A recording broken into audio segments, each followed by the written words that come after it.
What's going on, everybody? Welcome to the YouTube channel. Welcome to the podcast, wherever you're listening to. Welcome back to the channel. We're going to continue reading Rich Dad Poor Dad. We're on chapter 7. I read the first section to you guys, Overcoming Fears. Now we're going to read Overcoming Cynicism. All right. So, once again, my name is Tiro Groves. Welcome to the channel where we read about financial literacy, financial gain, wealth, talk about wealth, spreading the wealth, right? So you guys, I want to see everybody succeed and make some money, okay? I've been reading more and more books on like financial gain, personal self-growth, and I got books on stocks, just like everything in the entrepreneur sector. I just want to read it to you guys and make sure you guys are, spreading the wealth and hopefully you guys learn something from me. So, with that being said, if you like the content, be sure to subscribe and like the channel, like the podcast as well. Links are in the bio, and I appreciate the support. Leave comments on how I'm reading. I know I'm not the best reader, but I promise you, the more I read, it get better, right? Can't get worse. All right. So without further ado, we're just gonna get into it and finish up this chapter, and I'll probably read chapter 8 too as well while I'm here. Okay. So let's get to it. All right. So we're on chapter 7, Overcoming Cynicism. Okay. The sky is falling. The sky is falling. Most of us know the story of Chicken Little, who ran around warning the barnyard of impending doom. We all know people who are that way. There is a Chicken Little inside each of us. As I started earlier, the cynic is really a little chicken. We all get a little chicken when fear and doubt cloud our thoughts. All of us have doubts. I'm not smart. I'm not good enough. So-and-so is better than me. Our doubts often paralyze us. We play the what if game. What if the economy crashes right after I invest? What if I lose control and I can't pay the money back? What if things don't go as I planned? Or we have friends or loved ones who will remind us of our shortcomings. They often say, what makes you think you can do that? If it's such a good idea, how come someone else hasn't done it? That will never work. You don't know what you're talking about. These words of doubt often get so loud that we fail to act. A horrible feeling builds in our stomach. Sometimes we can't sleep. We fail to move forward. So we stay with that safe and opportunities pass us by. We watch life passing by as we sit immobilized with a cold knot in our body. We have all felt this at one time in our lives, so more than others. Peter Lynch of Fidelity Magellan Mutual Fund fame refers to warnings about the sky falling as noise, and we all hear it. Noise is either created inside our heads or it comes from outside, often from friends, family, co-workers, and the media. Lynch recalls the time during the 1950s when the threat of nuclear war was so prevalent in the news that people began building fallout shelters and storing food and water. If they had invested that money wisely in the market instead of building a fallout shelter, they'll probably be financially independent today. When violence breaks out in our city, gun sales go up all over the country. Gun sales go up all over the country. A person dies from rare hamburger meat in the state of Washington, and the Arizona Health Department orders restaurants to have all beef cooked well done. A drug company runs a TV commercial in February showing people catching the flu. Colds go up as well as sales of cold medicine. Most people are poor because when it comes to investing, the world is filled with Chicken Littles running around yelling, the sky is falling, the sky is falling. And Chicken Littles are effective because every one of us is a little chicken. It often takes great courage to not let rumors and talk of doom and gloom affect your doubts and fears. But a savvy investor knows that the seemingly worst of times is actually the best of times to make money. When everyone else is too afraid to act, they pull the trigger and are rewarded. Some time ago, a friend named Richard came from Boston to visit Kim and me in Phoenix. He was impressed with what we had done through stocks and real estate. The Phoenix real estate prices are depressed. We spent 2 days showing him what we thought were excellent opportunities for cash flow and capital appreciation. Kim and I are not real estate agents, we are strictly investors. After identifying a unit in a resort community, we called an agent who sold it to him that afternoon. The price was a mere $42,000 for a 2-bedroom townhome. Similar units were going for $65,000. We had found a bargain. Excited, he bought it and returned to Boston. 2 weeks later, the agent called to say that our friend had backed out. I called immediately to find out why. All he said was that he talked to his neighbor and his neighbor told him it was a bad deal. He was paying too much. I asked Richard if his neighbor was an investor. Richard said he was not. When I asked why he listened to him, Richard got defensive and simply said he wanted to keep looking. The real estate market in Phoenix turned, and a few years later, that little unit was renting for $1,000 a month, $25,000 in the peak winter months. The unit was worth $95,000. All Richard had to put down was $5,000, and he would have had a start at getting out of the rat race. Today he still has done nothing. Richard's backing out did not surprise me. It's called buyer's remorse, and it affects all of us. The little chicken won, and the chance at freedom was lost. And another example, I hold a small portion of my assets in tax lien certificates instead of CDs. I earn 16 cents per year, I earn 16% per year on my money, which certainly beats the interest rates banks offer on CDs. Their certificates are secured by real estate and enforced by state law, which is also better than most banks. The formula they bought makes them safe. They just lack liquidity. What? I can't pronounce the word. This just lacks liquidity. What the hell? Liquid, like I can't even pronounce that word. That's retarded. Liquidity. Oh my gosh. So I look at them as 2 to 7 year CDs. Almost every time I tell someone that I hold my money this way, especially if they have money in CDs, they would tell me it's risky. They tell me why I should not do it.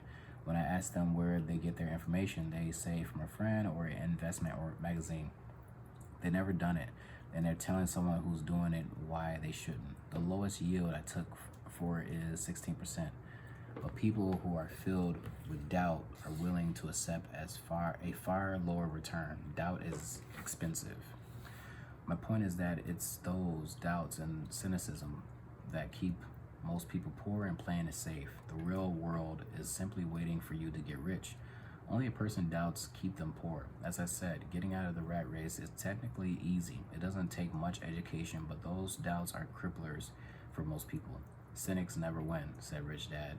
Unchecked doubt and fear creates a cynic. Cynics criticize and winners analyze was another of his favorite sayings. Rich Dad explained that criticism blinded while analysts opened eyes. Analysts allowed winners to see that critics are blind and to see opportunities that everyone else missed. And finding what people miss is key to any success.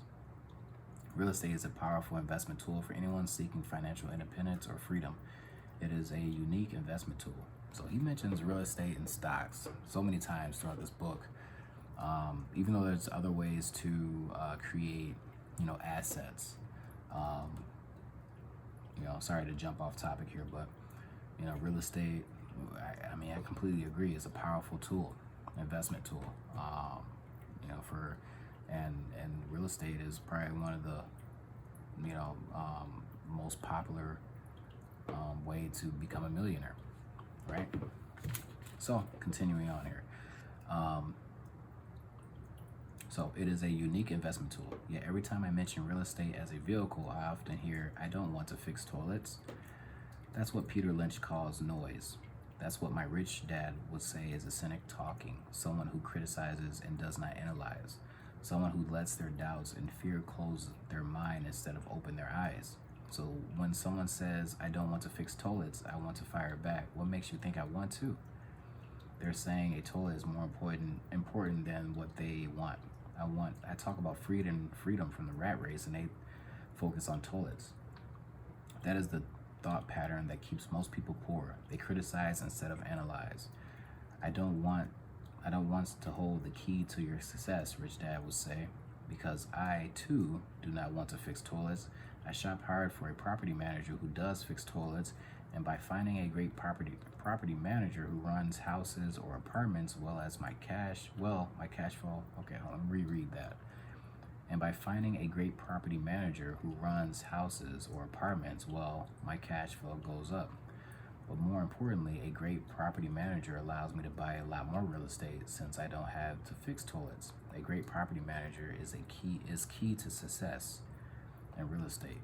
Finding a good manager is more important to me than the real estate. A great property manager often hears of great deals before real estate agents do, which makes them even more valuable. That is what Rich Dad meant by I don't want to hold the key to your success, because I do not want to fix toilets either. I figure out how to buy more real estate and expedite my getting out of the rat race. The people who continue to say I don't want to fix toilets often deny themselves the use of a powerful investment vehicle. Toilets are more important than their freedom. In the stock market, I often hear people say, I don't want to lose money.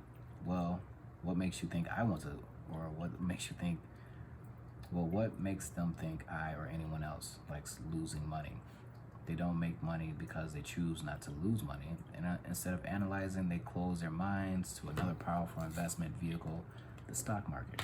So, another one, right? I was riding with a friend past our neighborhood gas station. He looked up and saw that the price of gas was going up, and thus the price of oil. My friend is a worry wart or a chicken little. To him, the sky is always going to fall, and it usually does on him. When we got home, he showed me all the stats as why the price of oil was going up, or was going to go up over the next few years. Statistics I had never seen before, even though I already own substantial shares of an existing oil company. With that information, I immediately began looking for and found a new undervalued oil company that was about to find some oil deposits. Our broker was excited about this new company, and I bought 15,000 shares for 65 cents per share. 3 months later, that same friend and I drove by the same gas station, and sure enough, the price per gallon had gone up nearly 15%. Again, the chicken little worried and complained. I smiled because a month earlier, that little oil company hit oil, and those 15,000 shares went up to more than $3 per share since he had first given me the tip. And the price of gas will continue to go up if what my friends say is true. If most people understood how a stock worked in stock market investing, there would be more people investing to win instead of investing not to lose. A stop is simply a computer command that sells your stock automatically if the price begins to drop, helping to minimize your losses and maximize some gains. It's a great tool for those who are terrified of losing. So whenever I hear people focusing on their I don't wants rather than what they do want, I know the noise in their head must be loud. Chicken Little has taken over their brain and is yelling, the sky is falling and the toilets are breaking. So they avoid their don't wants, but they pay a huge price. They may never get what they want in life. Instead of analyzing, their inner Chicken Little closes their mind. Rich Dad gave me a way of looking at Chicken Little. Just do what Colonel Sanders did. At the age of 66, he lost his business and began to live on his Social Security check. It wasn't enough. He went around the country selling his recipe for fried chicken. He was turned down 1,009 times before someone said yes, and he went on to become a multimillionaire at the age when most people are quitting. He was a brave and tenacious man, Rich Dad said of Harlan Sanders. So when you're in doubt and feeling a little afraid, just do what Colonel Sanders did to his little chicken. He fried it. All right, so that's the end of overcoming cynicism. Now we're on to the next session, overcoming laziness. Tell me if you guys like this angle too. So I don't know, I feel like you guys can see the mic. And it's more like just, I'm looking down at the book and I'm reading it. I don't know, tell me if you guys like the angle better. All right, on to the next one. Matter of fact, hold on.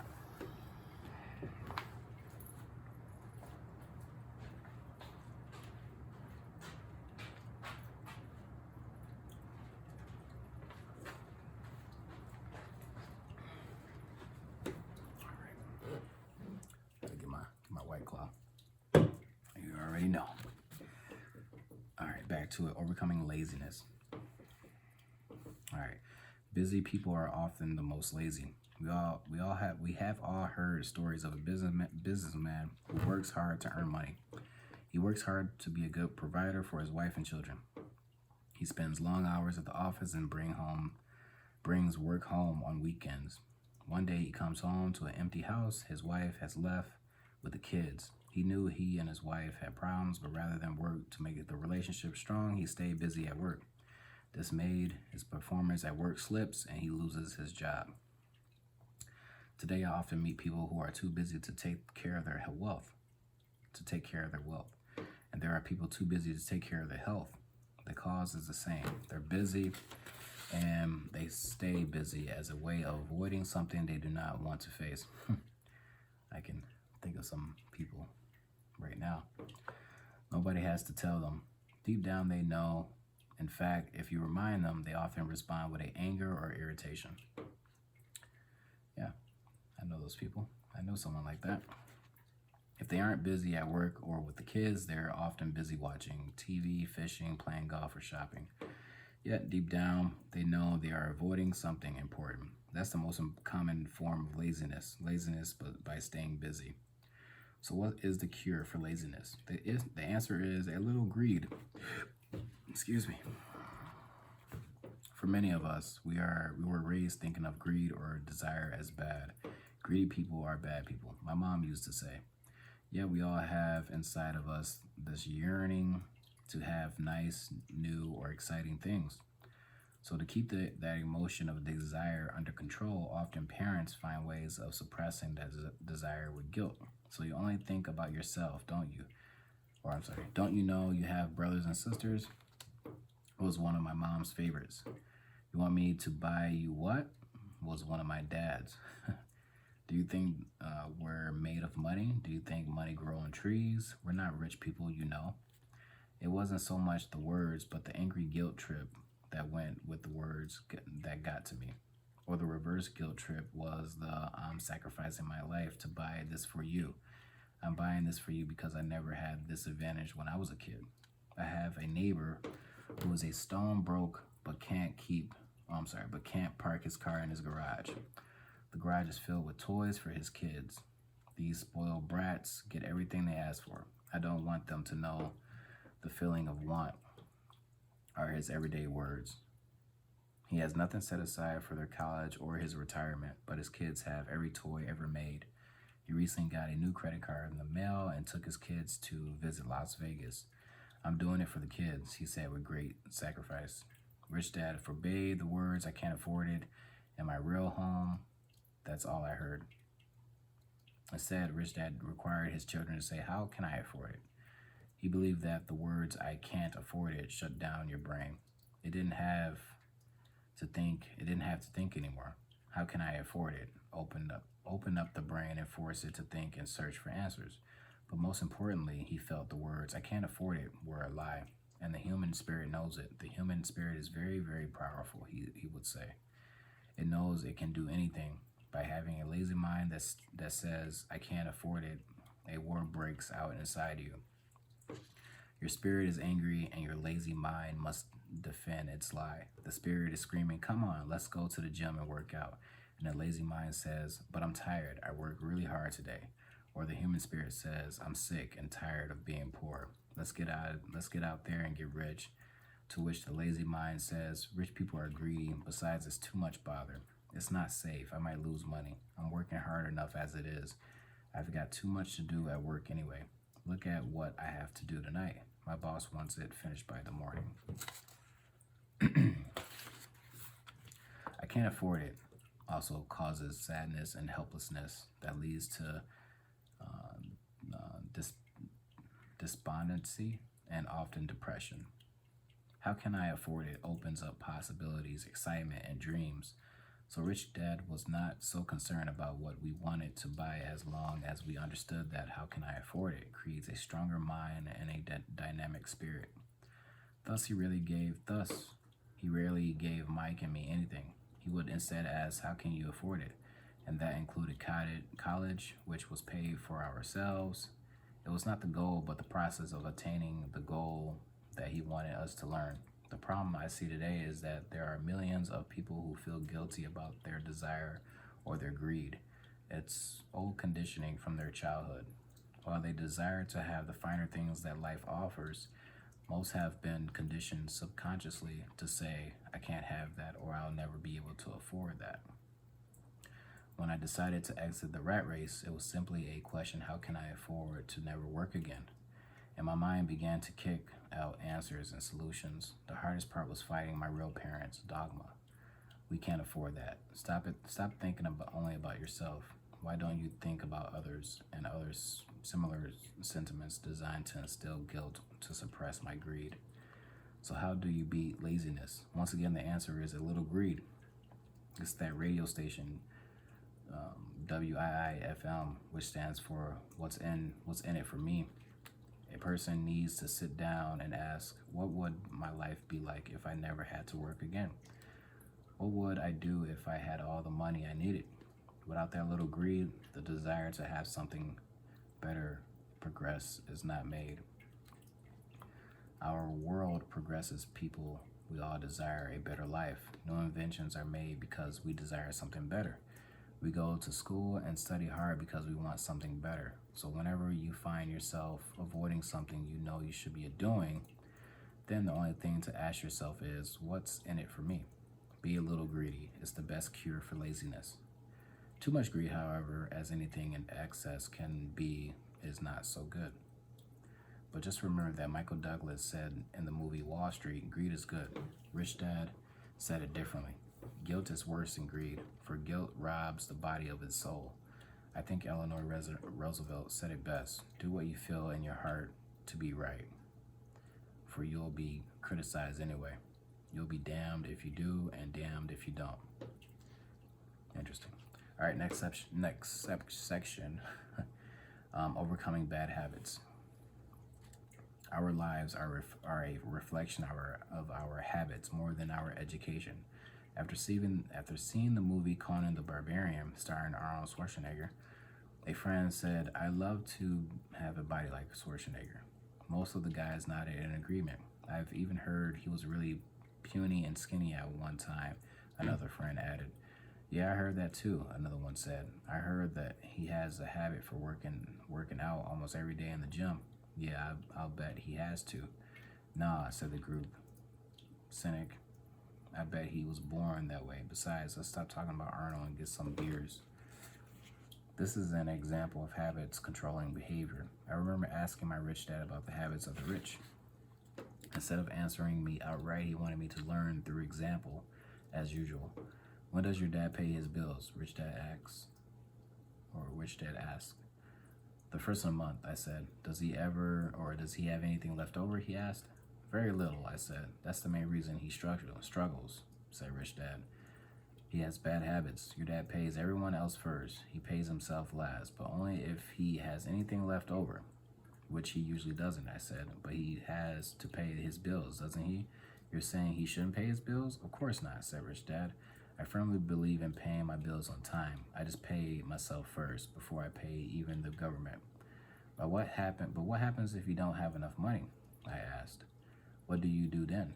The same, said Rich Dad. I still pay myself first. Even if I'm short of money, my asset column is far more important to me than the government. But, I said, don't they come after you? Yes, if you don't pay, said Rich Dad. Look, I did not say not to pay. I just said I pay myself first, even if I'm short of money. But, I replied, how do you do that? It's not how, the question is why, said Rich Dad. Okay, why? Motivation, said Rich Dad. Who do you think will complain louder if I don't pay them? Or me or my creditors? Your creditors will definitely scream louder than you, I said, responding to the obvious. You wouldn't say anything if you didn't pay yourself. So you see, after paying myself, the pressure to pay my taxes and the other creditors is so great that it forces me to seek other forms of income. The pressure to pay becomes my motivation. I worked extra jobs, started other companies, traded in the stock market, anything just to make sure those guys don't start yelling at me. That pressure made me work harder, forced me to think, and all in all, made me smarter and more active when it comes to money. If I had paid myself last, I would have felt no pressure, but I'd be broke. So it is the fear of the government and other people you owe money to that motivates you. That's right, said Rich Dad. You see, government bill collectors are big bullies. So are bill collectors in general. Most people give into these bullies. They pay them and never pay themselves. You know the story of the 98-pound weakling who gets sand kicked in his face? I nodded. I see that ad for weightlifting and bodybuilding lessons in the comic books all the time. Well, most people let the bullies kick sand in their face. I decided to use the fear of the bully to make me stronger. Others get weaker. Forcing myself to think about how to make extra money is like going to the gym and working out with weights. The more I work, my mental money muscles out, the stronger I get. Now I'm not afraid of those bullies. I like what Rich Dad was saying. So if I pay myself first, I get financially stronger mentally and physically. Rich Dad nodded. And if I pay myself last or not at all, I get weaker. So people like bosses, managers, tax collectors, bill collectors, and landlords push me around all my life just because I don't have good money habits. Rich Dad nodded, just like the 98-pound weakling. Okay, now the next subsection is overcoming arrogance. What I know makes me money. What I don't know loses me money. Every time I have been arrogant, I have lost money, because when I'm arrogant, I truly believe that what I don't know is not important. Rich Dad will often tell me, I have found that many people use arrogance to try to hide their own ignorance. It often happens when I am discussing financial statements with accountants or even other investors. They try to bluster their way through the discussion. It is clear to me that they do not know what they're talking about. They're not lying, but they are not telling the truth. There are many people in the world of money, finances, and investments who have absolutely no idea what they're talking about. Most people in the money industry are just spouting off sales pitches like used car salesmen. When you know you are ignorant or in a subject, start educating yourself by finding an expert in the field or a book on the subject. So that's the end of chapter 7. Now it's on to the study session. I like these little study sessions, man. It's just summary of this chapter, pretty much. And just, and it has a little section like, what is Robert saying? Yeah, it's pretty cool. I like it. So chapter 8, getting started. I'll stop here and I'll continue in a little bit, all right? But appreciate you guys for tuning in and following my little journey. If you're looking for like the other sections of the book, like chapter 1, chapter 2, chapter 3, I believe I read up to chapter 4, and then I started recording on chapter 5. So that's in the podcast. If you guys want to go all the way back to the beginning and join the conversation, join the book reading. Almost done. I put out a poll on what to read next, so make sure you guys do that poll. It's on my podcast. I put it in the next video too, so that's probably the next video. So make sure you guys check out the video and put in your comments and your thoughts and all that good stuff, and get a little debate going on here and see what book I would read next. Once again, like I said, if you guys are new to the channel, if you like the content, appreciate you guys. Thank you. Follow the podcast and like and subscribe to the YouTube channel, and that does wonders to the channel. You guys have no idea, and we'll see you guys in a little bit. All right, so almost done. Rich Dad, Poor Dad. See you guys on the next episode. Deuces.